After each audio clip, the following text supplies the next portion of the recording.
오늘 이 본문의 말씀에 바로 여호사밧과 유다 백성들이 처한 상황이 겹치고 겹친 재난입니다. 한 족속도 상대하기가 어려운 국력인데 세 족속이 군대를 연합전선을 펴서 들어온 것입니다. 그것도 이 백성들은요, 배은망덕한 태도로 온 것입니다. 이들은 이스라엘 백성에게는 친척입니다. 암몬과 모압은 아브라함의 조카 롯의 후손이고, 에돔 백성들, 세일산 백성들은 야곱의 형인 에서의 자손이에요. 그래서 하나님께서는 가나안 땅으로 진입하여 들어갈 때 이들 땅을 밟지 못하게 하셨어요. 이들의 땅을 돌아서 먼 길로 지나가게 하셨어요. 행여라도 이들이 형제와 싸우지 않게 하기 위해서, 친척과 싸우지 않게 하시기 위해서. 그래서 이렇게 은혜를 베풀며 지나왔건을 지금 그들이 하나님이 주신 땅에서 우리를 쫓아내려고 하지 않습니까? 하나님, 그냥 지켜만 보시겠습니까? 하나님, 이들을 징벌하지 아니하시겠습니까? 하면서 하나님께 온 백성이 함께 금식하며 나아가고 있는 상황입니다. 사랑하는 성도 여러분, 올 한 해 우리의 삶 속에 가까운 사람이 시험할 때도 있고, 먼 쪽에 있는 사람이 시험하여 어렵게 할 수도 있어요. 예상 못한 일들이 주어질 수 있어요. 보통 사람들은 어떤 때 기가 막힐 위기라고 느낍니까? 보통 사람들은 스트레스 지수가 높아지는 일들이 있거든요. 그런 일들을 당할 때 그때 너무 힘들어합니다. 우리 개개인에게 있어서 어떨 때 그러겠습니까? 우리 몸이 아프고 생명의 위기감이 느낄 때 그럴 수 있어요. 스트레스 굉장히 큽니다. 교통사고와 산업재해 같은 예고 없는 일들을 크게 당할 때 크게 두려워하고 낙심하게 돼요. 어제까지 괜찮았는데 오늘 병상에 누워 있을 수도 있잖아요.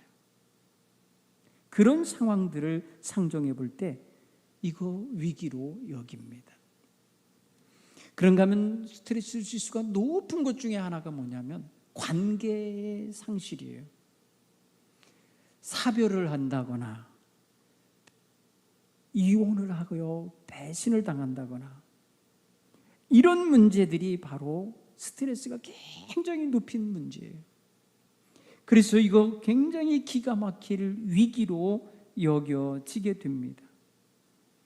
이유를 알 수 없는 상황으로 치닫게 되는 거예요.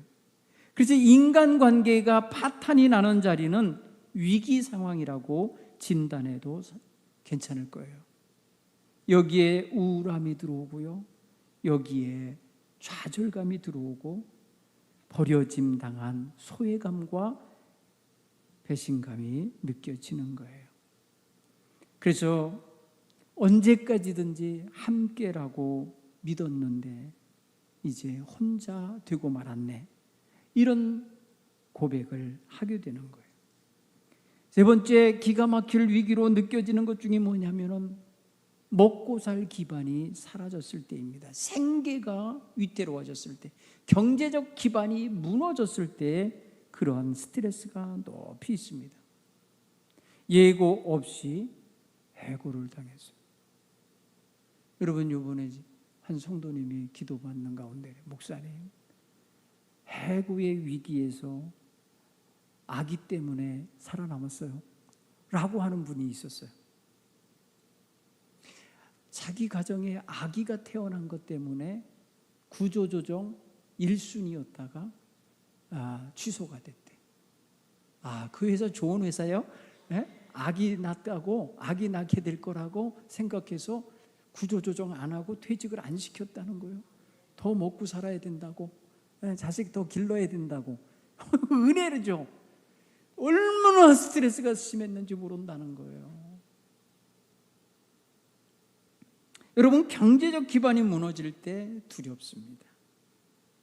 열심히 일했는데, 회사를 위해서 충성을 다했는데 회사가 어려워지니까 직급이 높은 사람 순서로 먼저 보내려고 그런다는 거예요. 직급 높은 사람 한 사람을 해고하면 직급 낮은 사람 두 사람을 같은 돈으로 쓸 수 있다는 거예요. 그게 경제 논리에서 같은 돈을 들이고도 효과를 보겠다는 결론이 그래요. 근데 그것을 당하는 입장에서는 기가 막힐 상황을 당하는 거예요. 성실히 일했는데 결과가 이렇게 잔혹할 수 있나? 이런 실망감이 오는 거고 배신감이 느껴지는 것입니다. 아예 임금 피크제라고 하는 것을 통해서 예고가 되면 준비를 할 수가 있죠. 마음에 어떤 다짐도 하고 준비도 해가면서 거기에 적응을 하는데 그러지 않고 갑자기 그럴 때 얼마나 아프겠습니까? 그런가 하면 여러분, 자기의 정체감을 잃어버리고 사명의 길에서 좌절해서 무너져 버릴 때도 있습니다.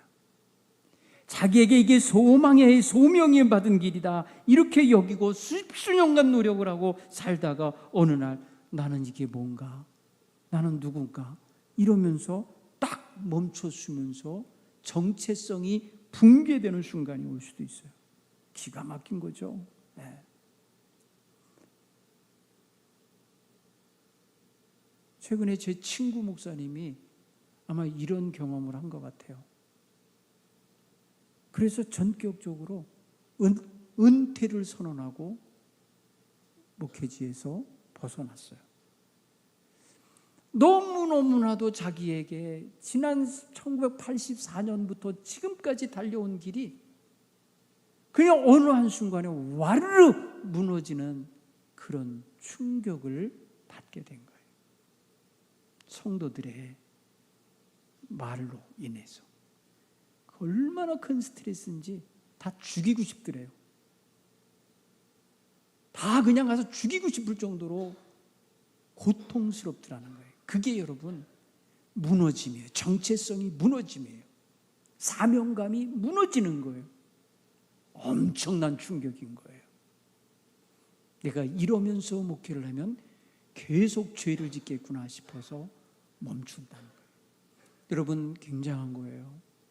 관계의 단절과 여기에서 와지는 정체성의 붕괴는요 너무나 큰 고통이 되는 거예요. 그런가 하면 어느 사람은요 도저히 납득이 안 되는 억울한 일을 당하는 거예요. 설명되지 않는 고난을 당하는 거예요. 어떻게 해야 내가 여기서 벗어나야 될지 알 수 없는 마치 희생양이 된 것 같은 그런 고통 속에 몰리는 거예요. 말도 안 되게, 이해가 안 되게, 누구도 설명이 없고 그래서 괴로운 거예요. 여러분 이럴 때 폭발합니다. 그냥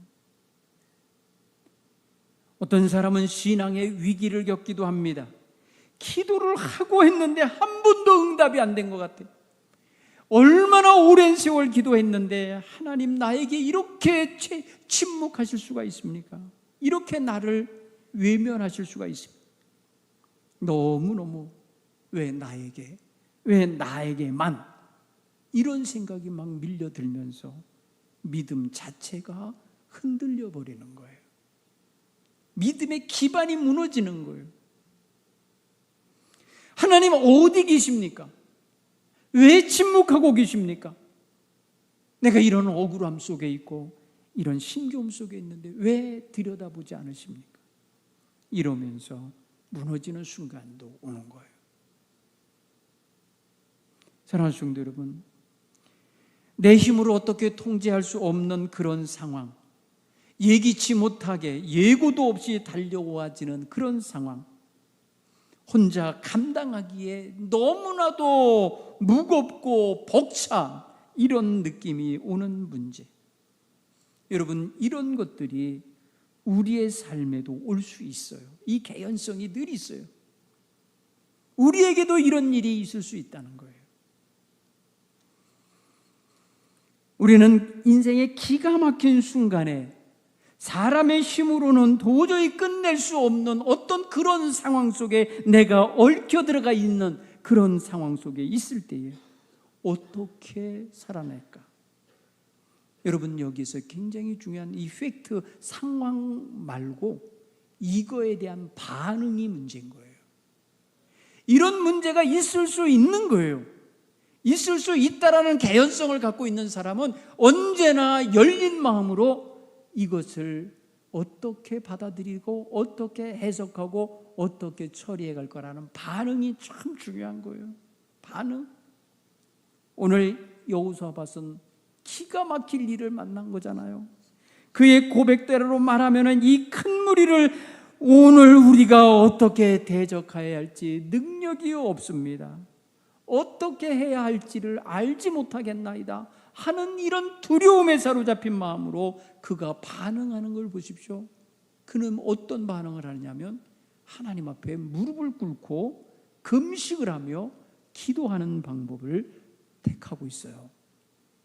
기도하며 나아가기를 원하고 있어요. 내가 능력으로 감당할 수 없어요. 내 군사력으로는 도저히 저 세계의 연합군을 물리칠 수가 없어요.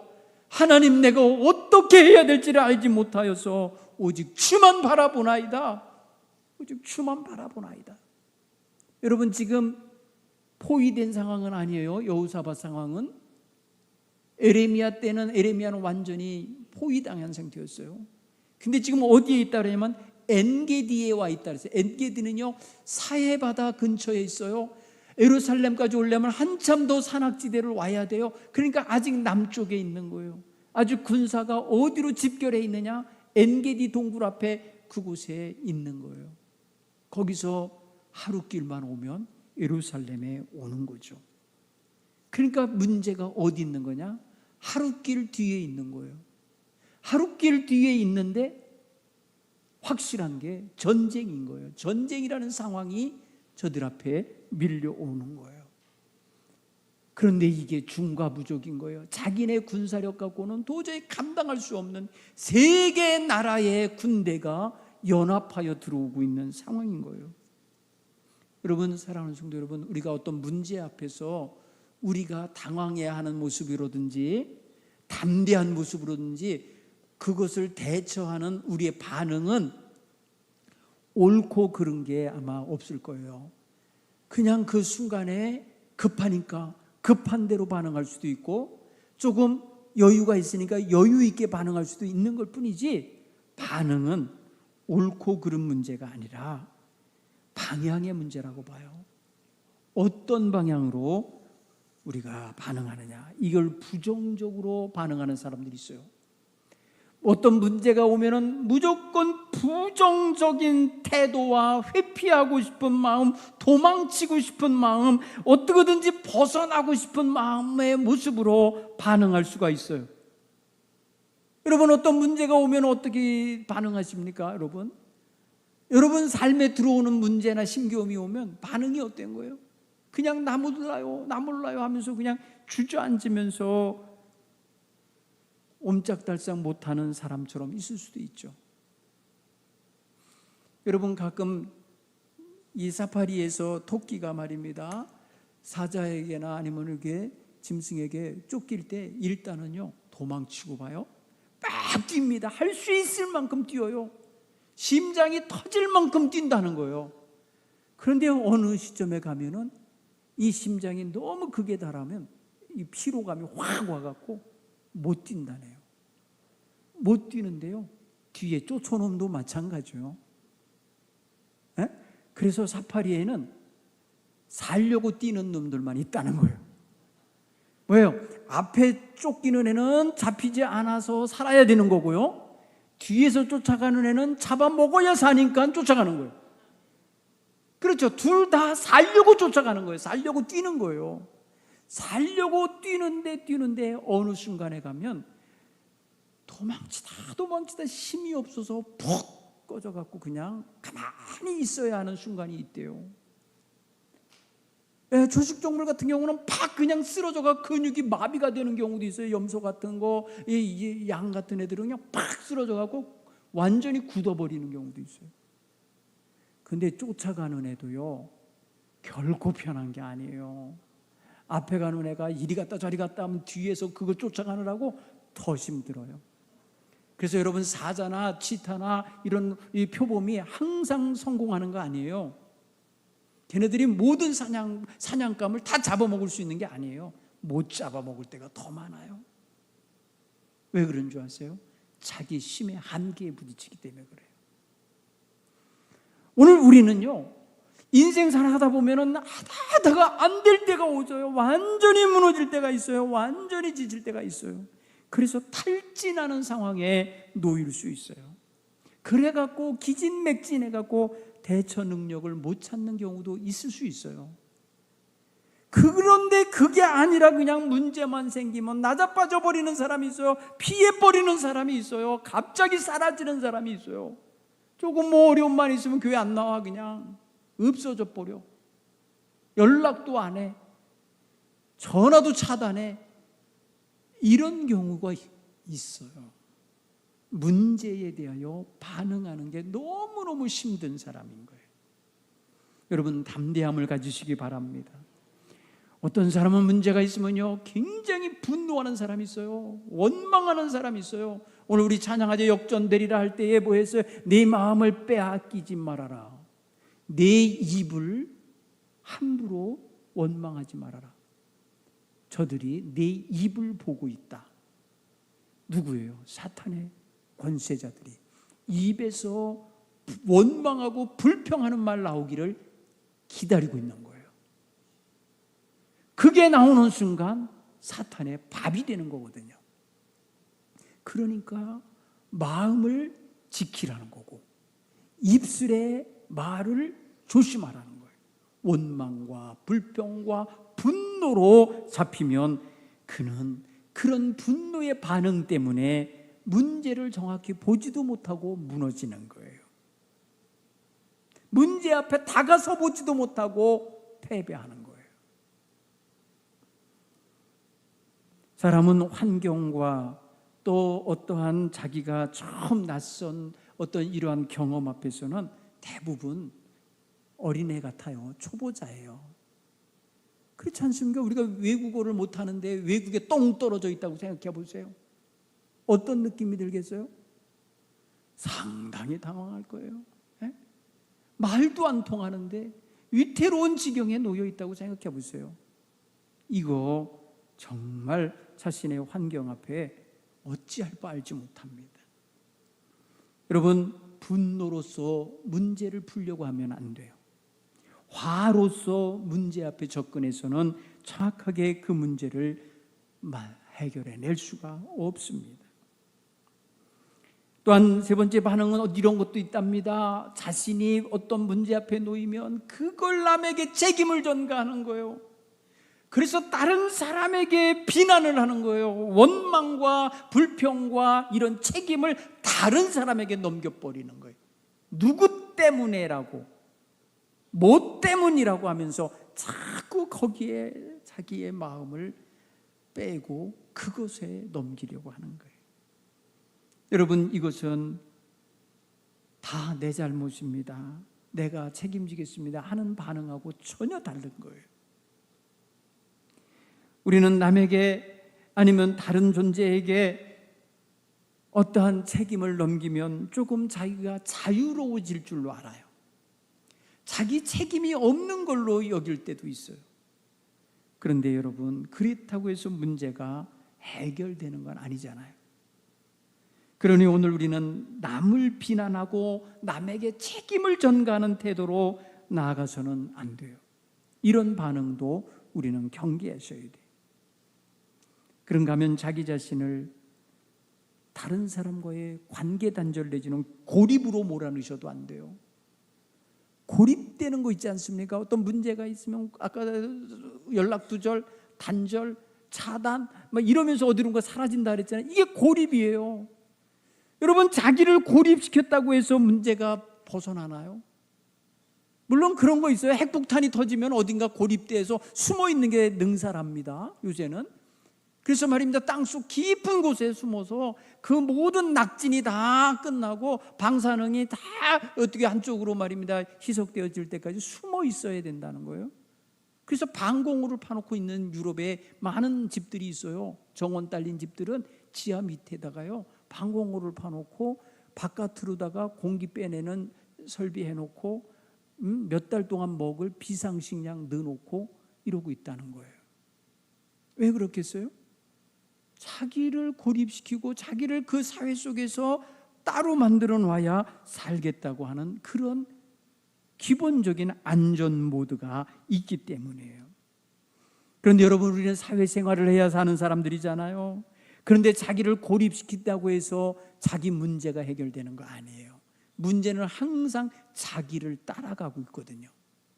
자기가 있는 곳에 자기 때문에 생긴 문제는 그거는 어디 거기서 숨었다고 해서 사라지는 거 아니에요. 그 사람 거기 있는 한 문제도 거기 있는 거예요. 그렇기 때문에 우리는 결코 나로 인하여 빚어지는 문제를 팽개치고 어디로 도망치면 자유로울 거라고 생각하면 천만에요. 잘못된 생각이에요. 여러분, 오늘 이런 상황에서 우리는 어떻게 반응해야 될까? 오늘 이 여호사밧을 통해서 배워야 돼요. 기가 막힐 웅덩이에 빠진 것 같습니다. 깊은 수렁에 발을 들여놓은 것 같습니다. 이럴 때 우리는 우리 자신에게 힘 빼기를 하셔야 돼요. 우리 자신이 뭔가를 할 수 있다라고 하는 교만의 힘, 자기 경력과 경험과 지식을 의지하려고 하는 이런 힘을 내려놓아야 돼요. 내려놓고 하나님 앞에 넙죽 엎드려서 하나님, 어떻게 해야 될지 모르겠습니다. 하나님, 그래서 내가 하나님만 바라봅니다. 이렇게 하나님 앞에 그 문제를 가지고 와 하나님께 의탁하고 하나님을 신뢰하는 믿음으로 그 삶을 새로운 시각으로 바라보는 이런 눈을 갖는 게 필요하죠. 여호사밧은 지금 그렇게 하고 있는 거예요. 사실 임금보다 더 힘 있는 사람이 어디 있어요? 당시에 임금보다 더 권세 있는 사람이 어디 있어요? 그런데 임금이 두려워요. 임금이 너무나도 힘이 들어요. 임금인 것이 너무나 힘들어요. 그러니까 어떻게 해요? 백성에게 임금 자리 넘겨줘요? 자기 왕관 벗어서 왕자에게 주고 자기 피해요? 그럴 수 없는 거잖아요. 그는 그래서 죽으나 사나 이것은 하나님의 도움으로 해결받아야 되는구나 판단한 거예요. 여러분, 생각의 방향이 하나님께로 향한 거예요. 방향성이 굉장히 중요해요. 반응은요, 방향성을 찾는 것과 같아야 돼요. 바른 방향을 찾으시면서 반응할 수 있어야 될 줄 믿습니다. 오늘 우리는 그런 면에 있어서 하나님께로 향하여 가는, 하나님을 선택하는 방식으로 우리의 문제를 바라볼 수 있고 반응할 수 있는 지혜가 있기를 바랍니다. 나 혼자 가지고 골방에 들어가서 해결하려고 하면 안 돼요. 나 혼자서 그걸 가지고 딴 사람하고 의논하고 아주 마음에 맞는 사람하고 한다고 해서 해결될 수 있는 게 아니에요. 우리는 절절하게 우리 하나님의 은총을 받은 자로서 하나님께로 갈 수 있는 길이 있으니 하나님께로 향할 수 있는 태도가 있기 바랍니다. 오늘 성경 본문에 보면은 이 문제를 여호사밧은 혼자 끌어안고 있지 않았어요. 오늘 여호사밧은 백성들에게 공포해서 알게 했어요. 생각해 보세요. 여러분, 왕도 두렵고 떠는 판에 백성들에게 알려주면 여느 백성들은 얼마나 두렵겠습니까? 얼마나 힘들겠어요. 그러니까 오늘 성경 보세요. 성도들이, 백성들이 다 어떻게 했나 보세요. 성읍 바깥에 살고 있는 사람들이 전부 다 성 안으로 들어왔어요. 예루살렘 성 안으로 찾아왔어요. 여러분, 바깥에 있으면 완전히 적들에게 밥이 재는 거 아니에요? 있는 거 다 뺏기고 다 죽음 당할 수밖에 없잖아요. 그러니까 저들이 임금이 금식하며 기도한다니까 다 함께 예루살렘 성 안으로 들어온 겁니다. 들어와서 하나님의 성전, 새 성전 뜰에서 다 함께 금식하며 부르짖으며 기도하는 겁니다. 여러분, 보통 인간적인 방식은 뭐예요? 군사력 동원하고 예비군 동원하고 그 다음에 무슨 무기 다 챙기고 성벽 다 점검하고 이러면서 국방력을 강하게 만드는 쪽으로 가지 않겠어요? 여호수아는 아예 이거에 대해서 내려놓는 것 같아요. 왜? 아무리 다 챙긴다 하여도 저 세 나라가 밀려오고 있는 거에는 대책이 없다고 판단한 거죠. 백성들과 함께 기도하는 자리를 마련했어요. 그래서 13절에 보면 유다 모든 사람들이 이렇게 표현했어요. 그러니까 유다 왕국의 모든 백성이 아내와 자녀와 어린아이와 더불어 여호와 하나님 앞에 다 나와 쓴 겁니다. 하나님 저분대로 하십시오 하고. 여러분, 이렇게 기도할 때 놀라운 역사가 일어났어요. 하나님의 영이 임했어요. 그 기도하고 모여있는 사람들이 부르짖는 그 현장 속에 하나님의 영이 임하셔서 한 사람에게 들어갑니다. 바로 레위 사람에게 가요. 예언자가 아니에요. 레위 사람은 말 그대로 제사장이거나 아니면은 그 하나님의 성전을 섬기는 사람 중에 일원이에요. 레위 사람 야하시엘에게 임하니, 이 사람은 아삽의 자손이에요. 찬양대원이네요. 아삽, 찬양대의 일원에게 하나님의 영이 임했습니다. 하나님의 영이 말씀하십니다. 너희는 이 큰 무리로 말미암아 두려워하지 말라, 놀라지 말라. 이 전쟁은 너희에게 속한 것이 아니요 하나님께 속한 전쟁이니라. 와, 기가 막힌 말씀을 주신 거예요. 성령께서 저들에게 임하셔서 저들의 마음에 두렵고 떨리고 어떻게 해야 될지 몰라 겁이 나서 쩔쩔매고 있는 그들에게 너희는 두려워하지 마라. 저 적들 때문에 겁내지 마라. 이 전쟁은 너희에게 속한 전쟁이 아니라 여호와 하나님께 속한 전쟁이라. 여러분, 하나님의 전쟁인 거예요. 하나님이 하실 전쟁이라는 거예요. 보세요, 여러분. 눈의 시각을 바꿔주는 거예요. 우리가 문제를 대할 때 이건 내 문제고 내가 해결해야 할 문제고 내가 이것 앞에서 어떻게 하느냐에 따라서 달라질 거야 하면서 모든 걸 나 중심으로 보는 시각에서 이 문제는 하나님이 하실 문제고 이것은 하나님의 영광이 담긴 문제고 하나님의 명예가 걸린 문제고 하나님이 친히 해결하실 문제다라고 시각이 바뀐 거예요. 문제는 똑같은데 보는 시각이 달라진 거예요. 사랑하는 성도 여러분, 기도할 때 문제를 보는 눈이 달라져야 할 줄 믿습니다. 문제는 그 크기 그대로 있을 수 있어요. 그런데 보는 눈이 다르면 문제가 달라지는 거예요. 그렇죠? 어떻게 보느냐가 중요한 거예요. 방향. 여호와 하나님의 전쟁으로 보자마자 저들 마음속에는 두려울 것이 없는 거예요. 하나님이 친히 싸우실 전쟁이라는 것이잖아요. 하나님께서 이 전쟁을 친히 주관하실 거란 거예요. 하나님이 이 전쟁을 통하여서 하나님의 영광을 드러내실 거예요. 오히려 하나님께서 그 백성에게 지시한 것은 너희는 내일 그들에게로 내려가라. 그들이 누구예요? 세계 국가에서 온 연합군에게로 너희는 내일 내려가라. 여러분, 이게 뭐예요? 싸우러 가는 거예요? 이 전쟁은 너희가 관여할 것이 없는 전쟁이라는 거예요. 너희에게 속한 전쟁이 아니라는 거예요. 너희들 그런데 내일 그들에게로 가라는 거예요. 여러분, 뭐 하러 가는 거예요? 구경하러 가는 거죠. 하나님이 어떻게 하시는가 목격하러 가는 거예요. 하나님이 그 전쟁을 어떻게 처리하시는가 보러 가는 거예요. 여러분, 너무 달라진 거 아닙니까? 창칼 가지고 싸우러 가야 할 백성이 지금 구경하는 것처럼 가야 되는 거예요. 왜? 이 전쟁은 하나님 전쟁이기 때문에.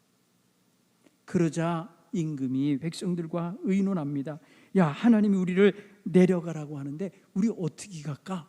물어보는 거예요. 그렇게 해서 여러분 만들어낸 게 찬양대입니다. 이 백성 전체가 찬양대가 되어서 다 함께 찬양하면서 내려갑니다. 아니, 적군이 말입니다. 세계국가 전쟁하러 온 걔네들이 있는 곳으로 이들은 찬송을 부르면서 가기로 작정을 하는 거예요.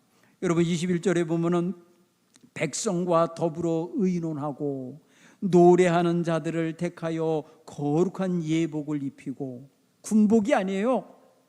전쟁 앞에 지금 예복을 입혀가요. 찬양대 복장을 입힌 거예요. 가운을 다 입혀가지고요, 그의 하나님, 그 하나님을 찬송하며 가는데 뭐라고 그랬냐? 이르는 길, 여호와께 감사하세. 그의 인자하심이 영원하도다. 여러분, 하나님의 인자하심과 그의 사랑이 영원함을 찬양하면서 감사하면서 저들의 문제 앞으로 간 겁니다. 여러분, 전쟁하러 온 자들은 문제 아닙니까? 이들에게 어떻게 감당해야 할지 알지 못한다고 했던 크고 큰 문제였잖아요. 그런데 그 문제 앞에 다가갈 때 찬송하면서 가는 거예요. 왜? 적들을 보는 눈이 달라졌거든요. 적들을 내 힘으로 해결할 존재라고 봤을 때는 두려워 떨며 성 앞에서 나오지도 못했어요. 성 안에 숨어 있는 거잖아요. 그런데 저들이 하나님의 영에 의하여 나온 예언의 말씀을 듣고 저들은 적들 앞으로 갑니다. 담대하게 가는데 찬송하면서 나갑니다. 그럴 때 놀라운 역사가 일어나요. 여러분, 22절에 보면 이렇게 말해요. 한번 다 같이 읽어볼까요? 시작. 그 노래와 찬송이 시작될 때에 여호와께서 복병을 두어 유다를 치러 온 암몬 자손과 모압 자손과 세일산 주민들을 치게 하심으로 그들이 패하였으니. 아멘. 여러분, 찬송이 마치 신호가 된 것처럼 찬송 소리가 시작되어질 때에 저 세 군대가 하나님의 군대에 의하여 패함을 당하게 됐다는 거예요. 그 상황의 구체적인 내용은 뭐냐면 모압과 암몬 자손이 일어나서 세일산 주민들을 먼저 진멸했어요. 그러니까 롯의 자손이 에서의 자손을 먼저 진멸해 버렸어요. 자기네들이 싸운 거예요, 연합군이. 그리고 나온 다음에 뭐예요? 모압과 암몬, 이 두 족속이 또 서로 쳐 죽이며 싸웠다는 거예요. 자중질환이 일어난 거예요. 자중질환이 일어나게 만드신 분이 바로 하나님이신 거예요. 여러분, 지금 유다 군대와 싸우려고 온 거거든요. 여호사밧의 군대를 물리치고 예루살렘을 식민지 삼아서 뜯어먹기 위해서 온 건데 저들은 그 전쟁을 하지 못하고 자기네들끼리 자중질환이 일어나서 연합군이 스스로가 싸워서 스스로의 몫을 차지하려고 했겠죠. 야, 이게 다 된 밥이다. 그러니까 먼저 저 에서의 군대를 없애버리자 하고 암몬과 모압이 쳤을 것 같고, 암몬과 모압은 다 저들 쳐놓고 나니까 이제는 우리가 다 먹고 싶은 거예요. 그래갖고 둘이서 또 싸운 거 된 것 같아요. 느낌이 그래요. 하나님께서 저들의 마음을 주관하셨습니다. 오늘 성경 보면은 하나님을 찾았던 여호사밧과 그의 백성은 안전합니다. 아무 문제가 없었습니다. 아무런 해를 당하지 않았습니다. 문제는 바깥에 문제끼리 부딪혀갖고 문제가 상실되고 소멸돼 버린 겁니다. 그러니까 문제가 이스라엘 백성, 유다 백성들을 가까이 오지도 못한 거예요. 그들을 해하러 다가오지도 못한 거예요. 그 자체로 그냥 소멸돼 버린 거예요. 그리고 저들이 가지고 온 수많은 전리품들이 있어요. 저들이 가지고 온 창칼, 저들이 가지고 온 갑옷, 저들이 가져온 식량, 저들이 가지고 있는 금은보화 전부 다 유다 백성들의 몫이 된 거예요. 여러분, 문제가 변하여 저들에게는 복이 된 거예요. 사랑하는 성도님, 이렇게 전환을 일으킨 게 뭐냐는 거예요. 문제, 어마무시한 문제, 기가 막힐 문제가 이렇게 해결된 그 사이에 들어있는 게 뭐가 있어요? 두 가지가 들어있죠. 기도와 찬송이 들어있어요. 기도와 찬송이 저들의 삶을 하나님 앞에 아뢰었고 하나님의 은총을 받는 통로가 된 거예요. 여러분, 이 여호사밧의 역사는요, 기가 막힌 역사 아닙니까? 이게 여러분, 오늘날 우리에게도 얼마든지 재현될 수 있는 역사일 거라는 믿음이 있습니다. 여러분 모두 다 하나님께 믿고 문제가 있을 때 좌절하지 마시고 낙심하지 마시고 부르짖어 기도할 수 있는 이런 성도들이 되시길 간절히 축원합니다. 올 한 해 여러분 어떤 문제 앞에서도 낙심하고 무너지지 않기 바랍니다. 문제가 크면 클수록 하나님의 도움이 더 많이 필요한 거 아닙니까? 문제가 크면 클수록 하나님의 몫이 더 많아지는 거 아닙니까? 하나님께서 하실 거라는 확신을 가지고 다가설 수 있길 간절히 축원합니다.